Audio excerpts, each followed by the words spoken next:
This is a Porsche Taycan Turbo S Cross Turismo, and in my view, it's the perfect daily driver. To make my case, I'll talk briefly about its driving characteristics, touch on the interior, and then conclude with some good old practicality. First off, what it's like to drive.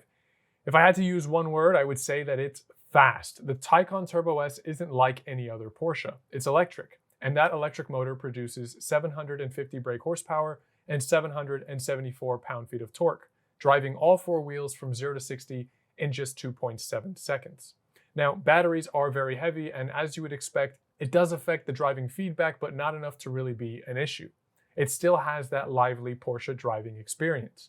I won't lie and say that it feels just like a 911, but it's definitely a better driving feel than most other performance saloon cars. The seats are comfortable without sacrificing too much of the sportiness, and the steering is plenty responsive, almost to the point that you forget you aren't driving a full-on sports car. After all, it is a Porsche, so I wouldn't really expect anything less. Now, the great thing about the Taycan is that aside from being a really fun to drive four-door, four-seater sports car, it's still very comfortable. So if you need to wind down after a long day of work, it's a really nice place to be. Now, the interior is where you're going to spend most of your time, so you want it to have a nice ambiance, and the Taycan does. You'll find all the familiar luxury materials like Alcantara, leather, and carbon fiber, but you'll also find some environmentally conscious materials as well. For example, the carpets and floor mats are made from recycled fishing nets that are woven into an Econel thread, so buying a Taycan is kind of like cleaning up the ocean a little bit. Most of the interior is screens, which means that you're going to have fingerprints everywhere, but I will say that the screens are responsive and I didn't have to smash on them to get some feedback.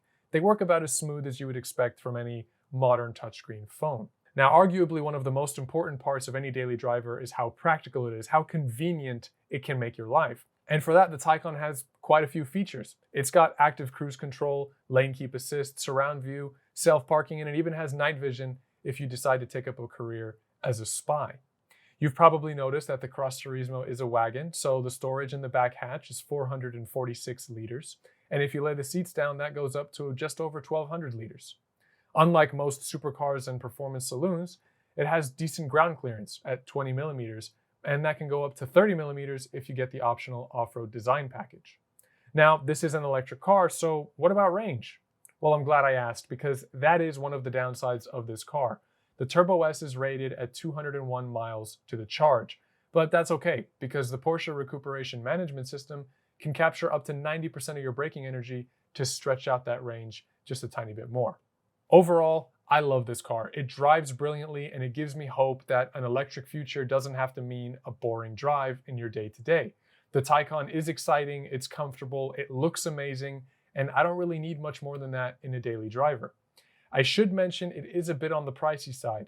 The base Cross Turismo 4 starts at just over $97,000, and for this, the range-topping Turbo S, the MSRP without options can hit $190,000. So it's definitely not cheap, but you get a lot for your money.